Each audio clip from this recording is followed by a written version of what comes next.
21 तारीख को भारत बंद है जी। क्या बहुजन समाज पार्टी का उस पर समर्थन है या विरोध में है? देखिए, अभी आदरणीय बहन जी की तरफ से ये मैसेज आया है कि, और आप लोगों के माध्यम से ये मैं सबको बताना चाहूँगा कि बहुजन समाज पार्टी का झंडा 21 तारीख को 21 अगस्त को इसमें पार्टिसिपेट करेगा, झंडा लहराएगा। आप लोगों के माध्यम से मैं अपने सभी समर्थकों को, पार्टी के सदस्यों को बताना चाहूँगा कि बहन जी ने ये दरख्वास्त रखी है और बताया है हम सबको कि बिना तोड़फोड़ किए, बिना किसी को परेशान या नुकसान किए आप लोग शांतिपूर्वक से इसमें हिस्सा लेंगे, अपना झंडा दिखाएंगे, ज्ञापन देंगे। हमें इसी चीज़ का डर था और ये आप लोगों के सामने है। ये सबसे पहले वाल्मीकि समाज के साथ ऐसा किया जा रहा है, भड़काया जा रहा है। हम जानते हैं हमारे बहुत सारे सदस्य हैं जो बहुजन समाज पार्टी में वाल्मीकि समाज से आते हैं, वो इसके एकदम पक्ष में हैं, वो इसके खिलाफ नहीं है। पर कुछ गलत लोग हैं जो उस समाज का नाम बदनाम करने का काम कर रहे हैं और ऐसी हरकतें कर रहे हैं। तो हम चाहेंगे कि अब हम अपने वाल्मीकि समाज के सभी भाइयों बहनों से और बड़े से बुजुर्गों से दरख्वास्त करेंगे कि इस चीज़ पे आप ऐसी प्रतिक्रिया ना करें। ये जो जजमेंट पास हुआ है, इससे हमारे एससी समाज को और एसटी समाज को बांटने का काम किया जा रहा है।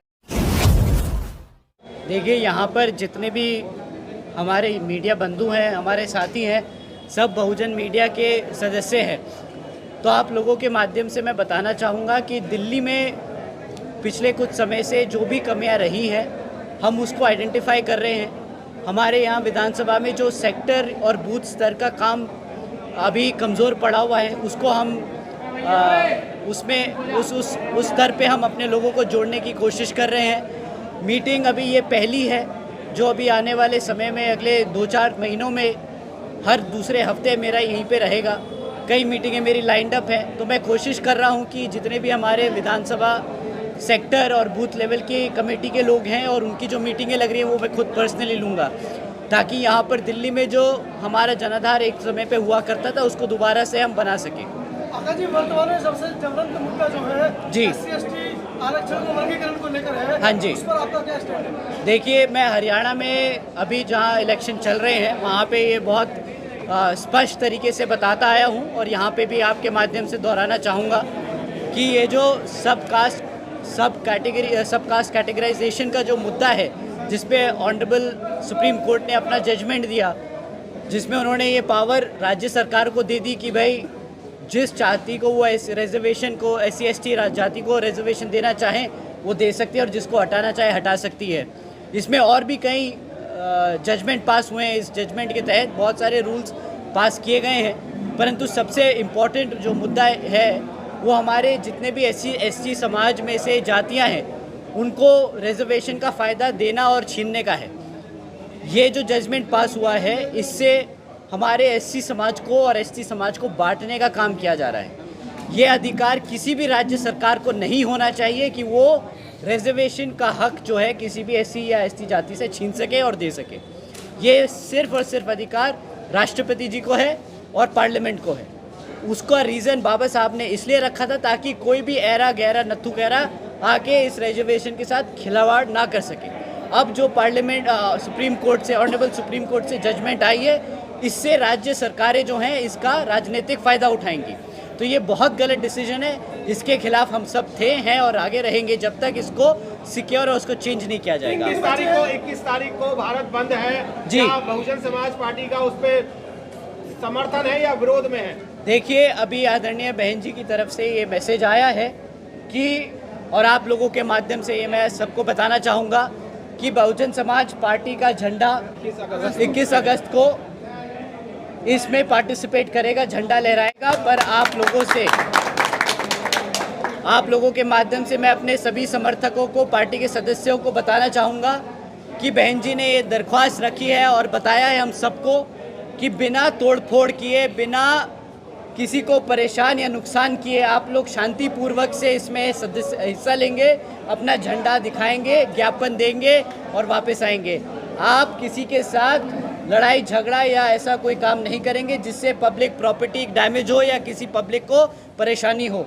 हम यहाँ पे बाबा साहब के संविधान को, यहाँ के लॉ एंड ऑर्डर को पूरा मानते हैं। अपने तरीके से इस चीज़ को हम एग्जीक्यूट करेंगे। आकाश जी, एक सवाल और है कि आरक्षण में जो 21 अगस्त को भारत बंद हो रहा है जी, उसमें वाल्मीकि समाज ने ये कहा है कि अगर भारत बंद अगर करते हो तो हम लाठी लेकर के उनको मारने का काम करेंगे। उनके लिए क्या कहेंगे आप? समर्थन नहीं किया उन्होंने। देखिए, समर्थन नहीं दिया भारत बंद। देखिए, ये पहली निशानी है, ये पहला एविडेंस है कि जब आप इस ऐसी चीज़ों के साथ छेड़खानी करते हैं तो कैसा ये समाज आपस में ही लड़ता झगड़ता है। हमें इसी चीज़ का डर था और ये आप लोगों के सामने है। ये सबसे पहले वाल्मीकि समाज के साथ ऐसा किया जा रहा है, भड़काया जा रहा है।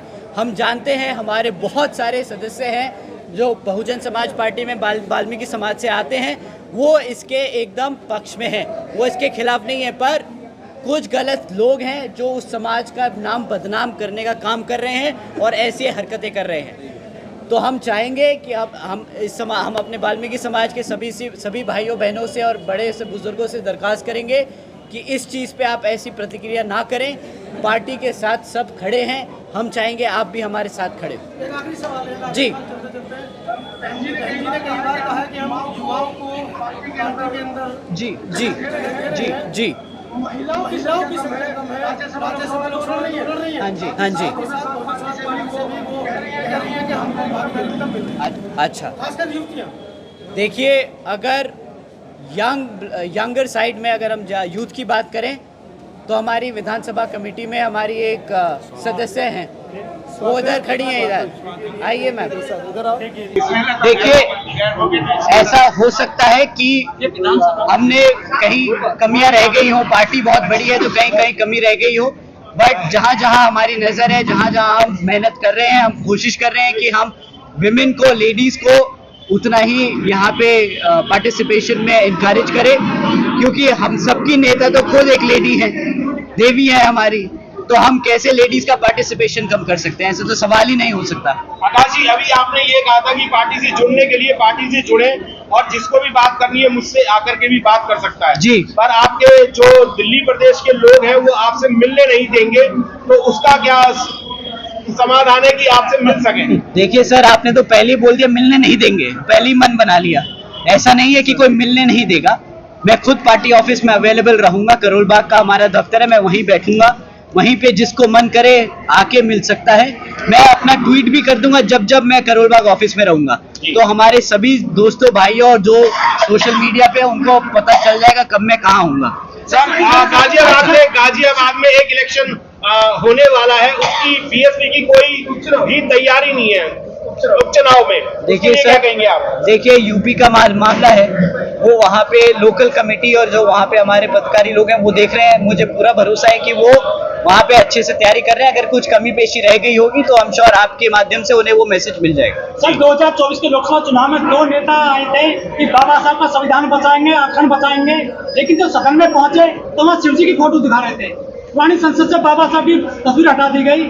क्या वो संविधान बचा पाए? क्या कहना चाहोगे इसमें? मैं क्या कहूँगा, आप ही ने खुद अपने सवाल में जवाब दे दिया। नहीं, संविधान बचा सर क्या? कौन से संविधान बचा? कहाँ बचाने की कोशिश कर रहे हैं? वो तो खुद हमारे संविधान के खिलाफ है। जब रिजर्वेशन एंड प्रमोशन का बिल आता है तो यही लोग तो थे तो फाड़ रहे थे बिल। आप लोगों ने देखा कि नहीं देखा? तो फिर ये लोग कहाँ से संविधान बचाएंगे? लेकिन सारा वोट गया सर उनके पास में, बहुजनों का। अब आप ही आप अब हमारे सदस्य हैं सर, अब आप ही उन लोगों को, हमारे सभी पार्टी के लोगों को, समाज के लोगों को बताएंगे कि कैसे उन लोगों ने हमारे लोगों को गुमराह किया है। आप पे मैं जिम्मेदारी छोड़ के जा रहा हूँ, बराबर? Thank you. लेकिन आप खुलकर मीडिया के साथ अपनी बात कर रहे हो। मैं मीडिया के सामने नहीं हूँ, मैं आप लोगों के सामने बहुत क्लियर करना चाहता हूँ। मैं आप लोगों के सामने अपनी मर्जी से नहीं आया हूँ, मैं यहाँ मीटिंग लेने आया था, आप लोग सामने आ गए हैं। Thank you so much, thank you.